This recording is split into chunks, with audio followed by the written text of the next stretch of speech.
If you didn't know it, the Subaru Forester is currently the best-selling Subaru in America, and sales of the Forester are climbing faster than pretty much any other compact crossover in the US right now. I think it's easy to understand why. The Forester is relatively attractive.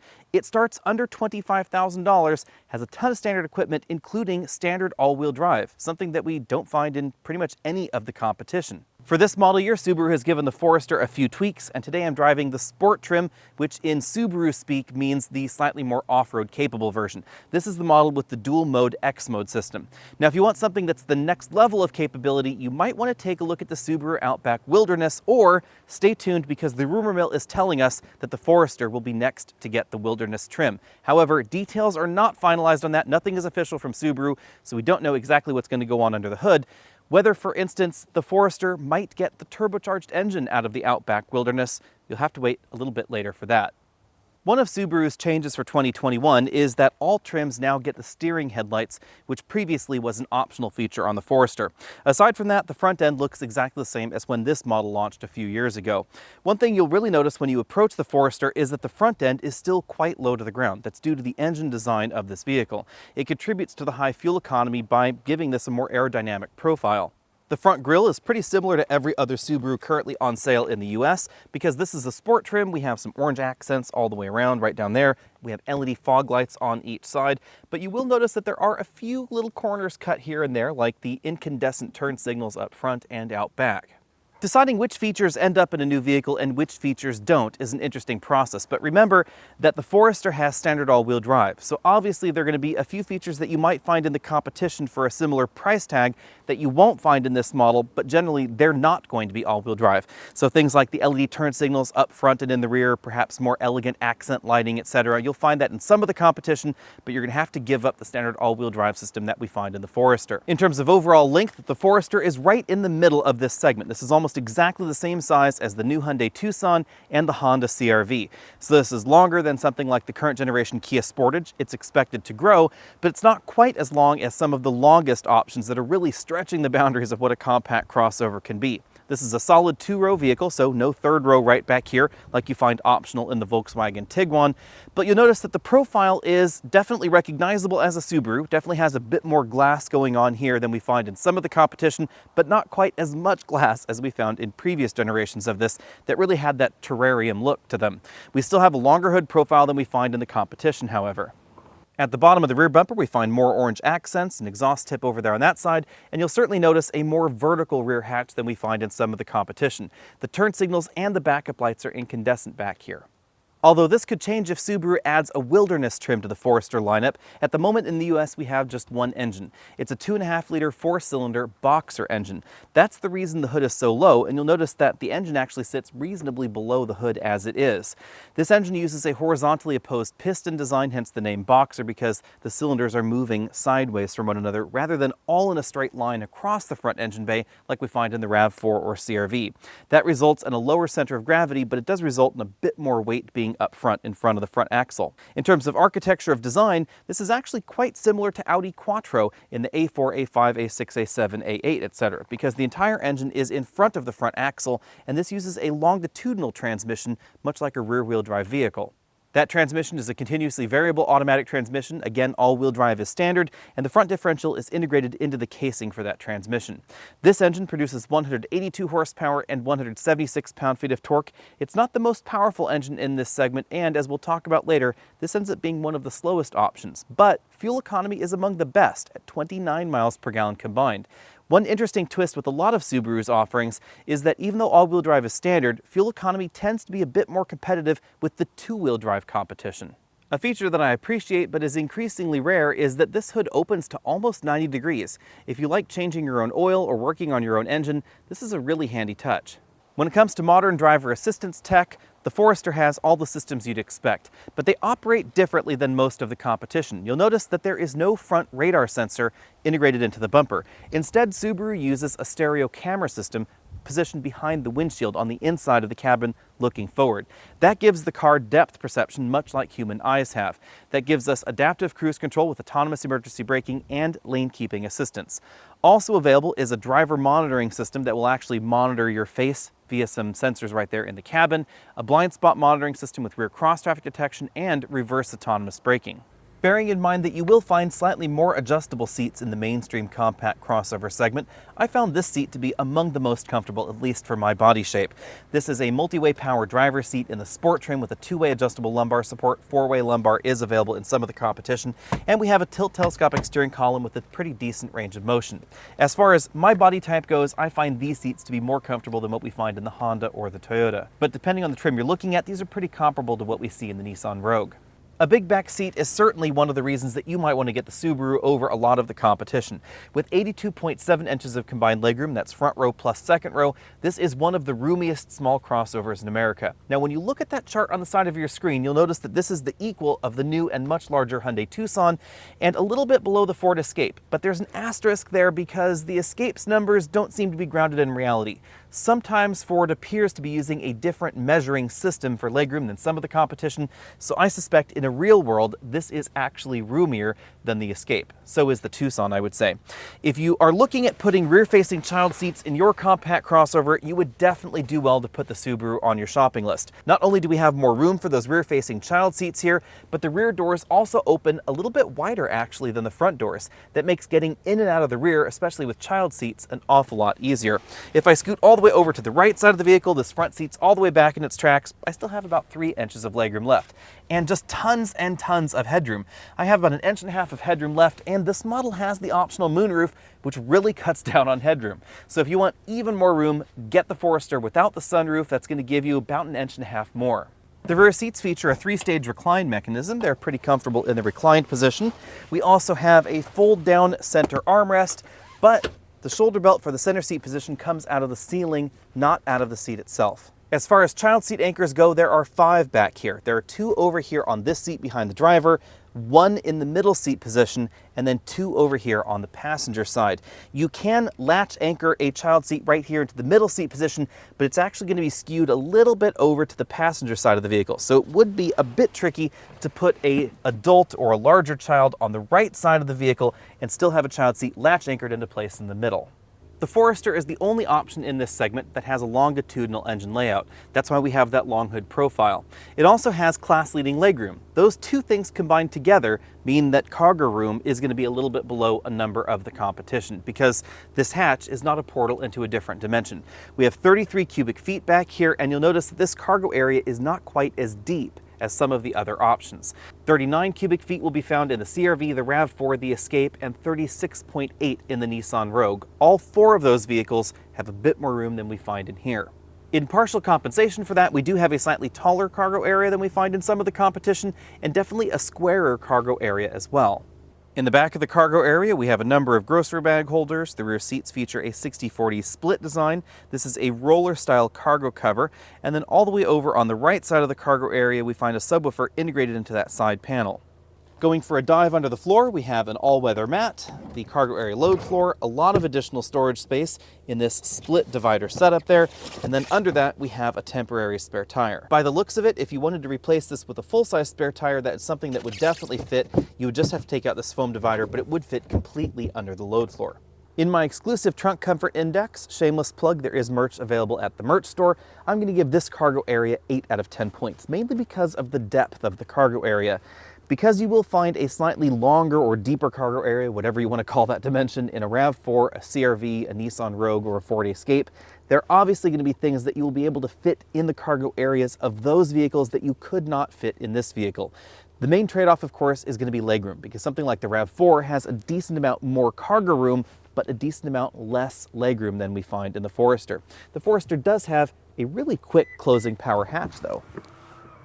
Now let's go for a spin around the interior. From this angle, you can see the dual camera setup for the Subaru EyeSight system. We have a sunglass holder there, controls for this relatively large moonroof. This is not quite as large as some panoramic moonroofs, but as you can see, it is definitely larger than a standard moonroof, and that's part of why rear seat headroom takes a bit of a tumble if you get this option. As you might expect, that glass has to go somewhere, and that somewhere ends up just over the rear passengers' heads. From this angle, you can see where that center shoulder belt comes out of the ceiling for the rear passenger. The driver and front passenger have height-adjustable shoulder belts, four-way adjustable headrests, and these seats are upholstered in a combination of imitation leather and fabric.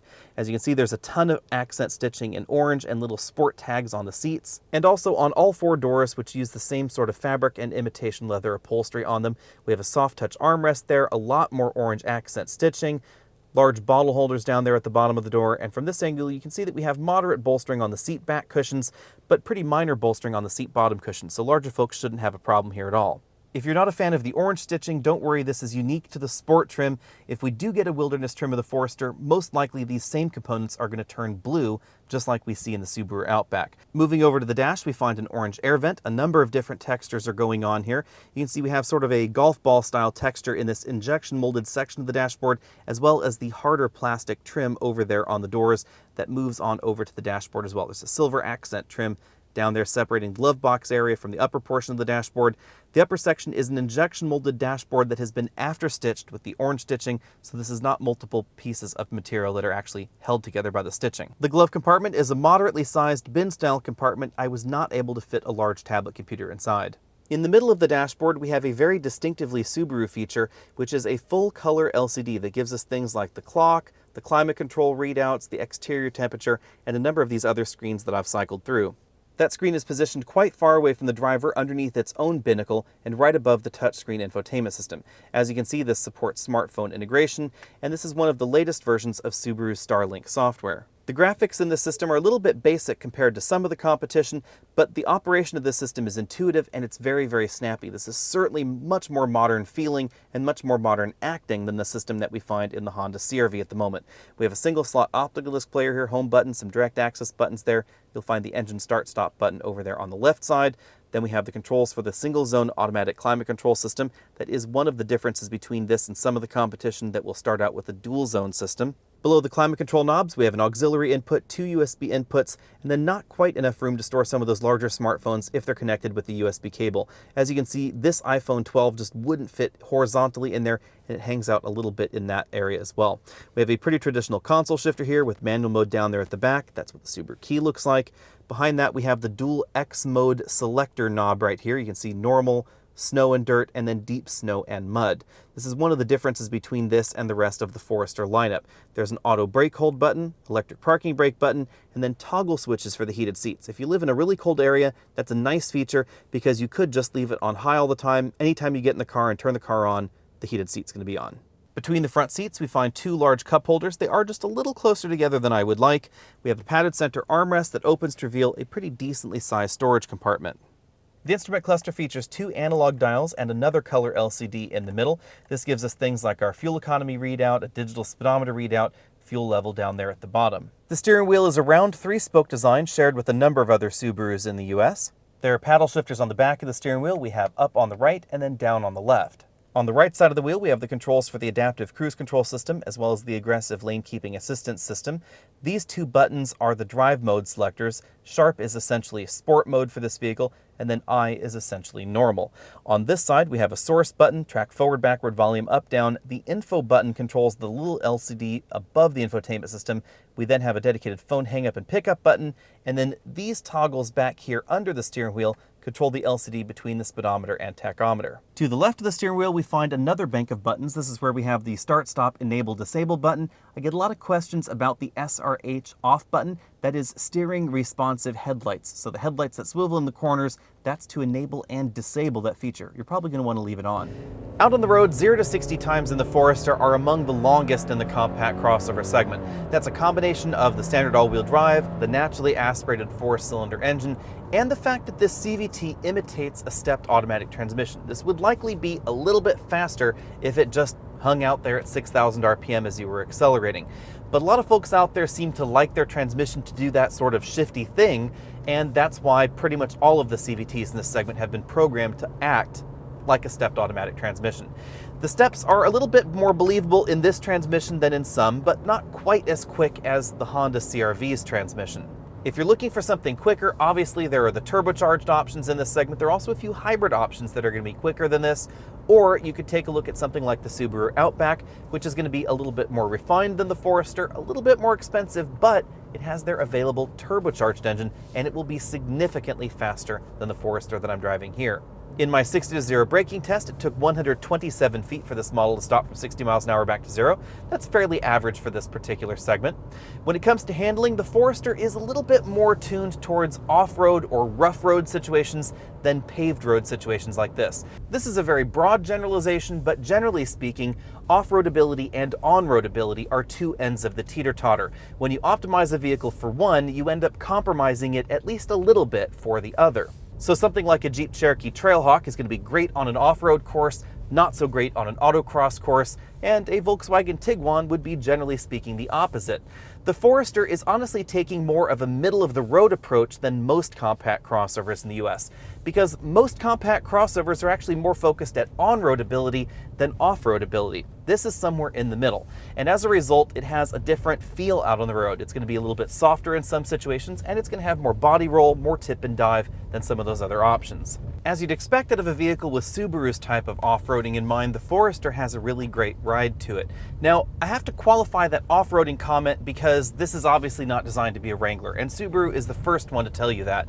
The Forester is designed to tackle rougher road surfaces like the one that I'm on here, or any of the kind of road surfaces that you'll find on your way to a national park or inside a national park, as long as we're not talking about really rugged off-road parks. If you're looking to rock crawl or tackle Moab or really go way far off the beaten path, then obviously the Forester is not going to be the best option for you. But for 99% of what most people consider off-roading, honestly, this is going to be just fine. And one of the ways that this is different than some of the competition is just the ride quality. The way that the suspension in the Forester will soak up the larger bumps on this road more easily, so you can go faster on road surfaces like this and you can be more comfortable. Honestly, there are a decent number of crossovers that can get very tiring after you've been on a road like this for a bit more than 15 or 20 minutes. Back out on the paved road, the Forester handles a rough paved road surface like this really well, and the rear suspension doesn't get upset over broken pavement in the corners. In my cabin noise test at 50 miles an hour, I measured 71 decibels in the cabin, making this a little bit quieter than I had expected it to be compared to some of the other alternatives.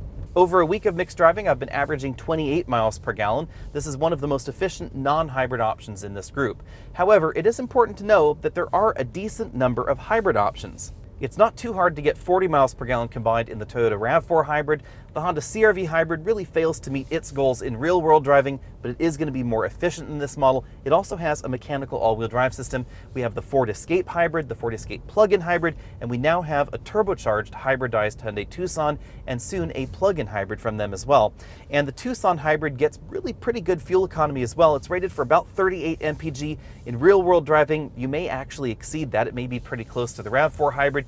And unlike the RAV4 Hybrid, it has a mechanical all-wheel drive system. So as far as its all-wheel drive capability goes, it's going to be substantially similar to this, and actually better than the RAV4 Hybrid. Bottom line out on the road, the Forester is a very easy vehicle to live with.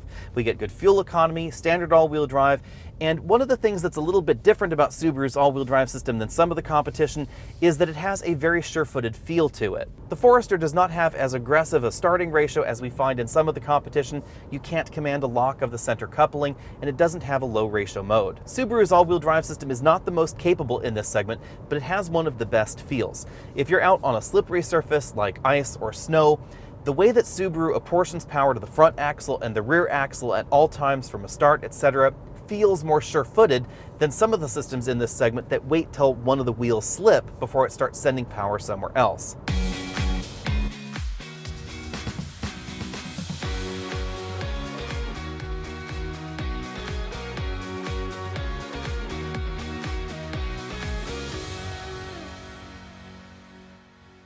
Sales-wise, Subaru has definitely been on a roll lately, and the Forester is no exception. It has gone from 8th place in this segment to number 5 over the last few years. And I think that's entirely because the base model and mid-level trims are excellent value. The base model at $24,795 comes standard with all-wheel drive and fuel economy that is comparable to a lot of the front-wheel drive competition. If you add all-wheel drive to pretty much any other option in this segment, where all-wheel drive is typically not standard, you're going to end up thousands of dollars more than that base Subaru Forester. But there are a few compromises. There are going to be features you'll find in the competition that you won't find in that base model. Now, not all these features will be found in every competitor, but features like blind spot monitoring, or rear parking sensors, or rear autonomous emergency braking, those you will find standard in some of the competitors, not in the Forester. So you are going to have to pay for that standard all-wheel drive system. If you want some of those features, the limited trim for $31,395 is the first one with standard 2-zone automatic climate control, standard blind spot monitoring with rear cross-traffic detection, a power tailgate, fog lights, and the 8-inch infotainment system rather than the base 6.5-inch system. That model also gets leather upholstery. The top-end 2-ring model starts at $34,895, and the value proposition on limited and 2-ring is not quite as aggressive as Sport and below in the Forester lineup. Let's talk about the competition now. Obviously, the first competitor has to be the best seller in this segment, the Toyota RAV4. The RAV4 isn't just the best seller in this segment, it's the best-selling thing in America that is not a pickup truck. It starts at $26,250, it's front-wheel drive, but has a lot of standard feature content, and the RAV4 is incredibly practical. It has a big cargo area in the back, a little bit bigger than we find in the Forester. There's a hybrid model, there's a plug-in hybrid model. The plug-in hybrid model is one of the fastest entries as far as compact crossovers go, and the hybrid model is quite simply one of the most efficient at 40 mpg combined. So whether you're looking for a naturally aspirated engine and a traditional automatic transmission, a torque vectoring rear axle, a hybrid, or a plug-in hybrid, Toyota has a RAV4 for you. That's probably a factor of the sales volume in the RAV4 lineup. There are just so many RAV4s being sold that Toyota can offer a more off-road capable version, a more on-road oriented version, the model with the limited slip functionality in the rear, the hybrid model, plug-in hybrid model, etc. But as far as base model value goes, I think the Forester trumps the RAV4. So especially if you're looking at the lower end of this particular segment, the Forester is going to be an excellent buy. Not only is it less expensive than a base RAV4, but it's going to be about $4,000 to $5,000 less than a base all-wheel drive RAV4. Now, the hybrid model makes an awful lot of sense. By the time you've worked your way up to the mid-level trims of the Subaru Forester, the RAV4 hybrid at around $28,000 is really not a bad deal. The all-wheel drive system in the RAV4 is not going to be as capable if we're talking about the hybrid or the plug-in hybrid system, but on the other hand, the non-hybrid versions of the RAV4 arguably have more capable all-wheel drive systems available, because you can get the RAV4 with their torque vectoring rear axle that features limited slip functionality, something that we don't find in the Subaru Forester at any price. On the downside for the RAV4, rear seat legroom is definitely tight. The Forester has more interior passenger room, even though it has a slightly smaller cargo area, so you have to decide whether cargo area or passenger area is something that you're more interested in. You'll also find more feature content on the base RAV4 than on the base Forester, with the exception of all-wheel drive. So the audio system gets more speakers, we get a larger LCD. Safety ratings have been pretty equal between these two models, but without question, the RAV4 is probably going to be more reliable than the Subaru model, especially if we're talking about the hybrid system. Toyota's hybrids have been incredibly reliable, and I expect that to continue with the RAV4. Moving on, we have the CR-V at $25,350 starting. That price tag is a little bit closer to the Subaru Forester, and the CR-V has a standard 1.5-liter turbo engine.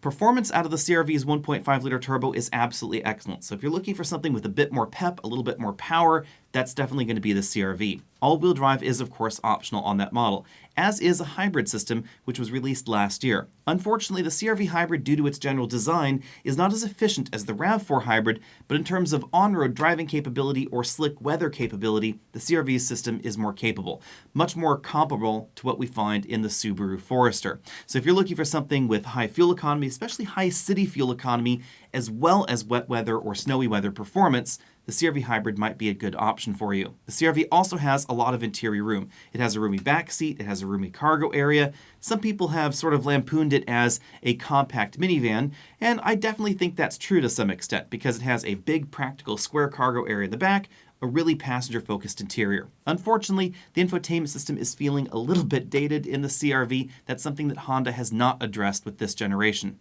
One thing to keep in mind with the CR-V is that there are a few features that you might expect to be standard in this segment that are not in the CR-V. So blind spot monitoring, 2-zone automatic climate control, CarPlay, and Android Auto, those features don't happen until the EX trim. Next up, we have the Nissan Rogue. This model has fallen to number 3 in sales in this segment because Nissan decided to not put quite as much cash on the hood as they had been last year. Now, the Rogue is still a pretty good deal, and you will pay less for the Rogue at the dealer than you will for most of the competition here. So the Subaru Forester, the RAV4, and CR-V tend to sell really close to MSRP, but the Nissan Rogue tends to fall a little bit behind MSRP, so keep that in mind. You should probably expect $1,000 to $2,000 off of the Rogue without haggling too much. And that's why at $24,750, it's still going to be a really good deal. And likely, with all-wheel drive, it's going to be very close to the base price of the Subaru Forester. The caveat there, of course, is that will depend on the kind of deal you can work out with your Nissan dealer. When you take a look at all the compact crossovers in the US and you start adjusting for feature content, you'll notice that they all come pretty close in price. But the way that manufacturers have decided to bundle particular features into their vehicle speaks to their core demographic. So for Nissan's core demographic, they've decided that features like a larger infotainment system, blind spot monitoring rather than adaptive cruise control, and rear emergency braking rather than some of the other features that you might find standard in some of the competition are more important to their shoppers. So if you're looking at a base model in the compact crossover segment, you should really sit down and decide which features are most important to you. Do you prefer adaptive cruise control, or do you prefer blind spot monitoring? Do you want all-wheel drive, or do you want rear parking sensors that's going to make parallel parking in an urban environment an awful lot easier with something like these vehicles? You should also ask yourself, how much do features like Android Auto or Apple CarPlay factor into your decision-making process, because those features are not necessarily going to be standard on all of the options in this segment. An interesting twist with this generation of the Rogue is that the top-end version is one of the most luxurious entries in this segment. It has a full LCD instrument cluster, a 9-inch infotainment screen, it has really comfortable seats, and overall the Rogue is very cargo-friendly and very family-friendly as well. But it no longer offers a teeny tiny third row. In terms of sales, the next model that we should talk about is the Chevy Equinox. Chevy has tweaked the Equinox lineup a little bit. It no longer has the optional diesel engine, and it no longer offers the optional 2-liter turbo. So the only engine under the hood is the 1.5-liter turbo and a standard 6-speed automatic transmission. I think the big reason that the Equinox has worked its way up the sales chart is that it is really inexpensive. It starts at $24,995. Now keep in mind the base model cannot get all-wheel drive. If you want all-wheel drive, the lowest price is $29,195 because you have to step up into the LS trim. However, as is typical with Chevy, there is a ton of cash on the hood. In fact, at this moment, Chevy is running a 15% off promotion on pretty much all Equinox models except for the absolute base trim. So if you're looking at the very top end trim of Equinox, you can get nearly $6,000 off of that model without asking. Just walk into the dealer, that's the deal you'll get. And if you start to haggle, you'll get an even better deal on an Equinox. So generally speaking, the Equinox is going to be less expensive than any of the options that we've talked about so far. On the downside, the Equinox has kind of an oddly shaped cargo area, and the 6-speed automatic transmission honestly feels a little bit behind the times. It's pretty efficient. The 1.5-liter turbo is a great engine, but it's not going to feel as peppy as some of the competition. It doesn't produce as much power as the outgoing 2-liter turbo. Of course, that's no longer an option in the Equinox. But bottom line, it's hard to go wrong with any of the crossovers that I've talked about so far. If you're looking for one of the most reliable entries, one of the most fuel-efficient entries, clearly that's going to be the RAV4. If you're looking for a plug-in hybrid at the moment, that's going to be that RAV4 model as well. If you're looking for a really great value with standard all-wheel drive, absolutely without question, that's going to be the Subaru Forester. The Nissan Rogue might end up pretty close after the deals that you'll find on the lot. The Chevy Equinox is probably going to be pretty similar, but I think that I would probably get the Forester if I was simply looking at the base model. Now, as you work your way on up to mid-level and upper-end trims, then the value proposition tends to fall away for the Forester. As far as top-end trims go, I think I would choose the models in this segment that are the newest, because the interior is going to feel fresher and you're going to find bigger screens and better gadgets in the newest entries, like the Hyundai Tucson and the Nissan Rogue. Be sure and let me know what you think about that down there in the comment section. Be sure to head over to the merch store if you want to buy shirts right like the one that I'm wearing here, and I'll see all of you next week.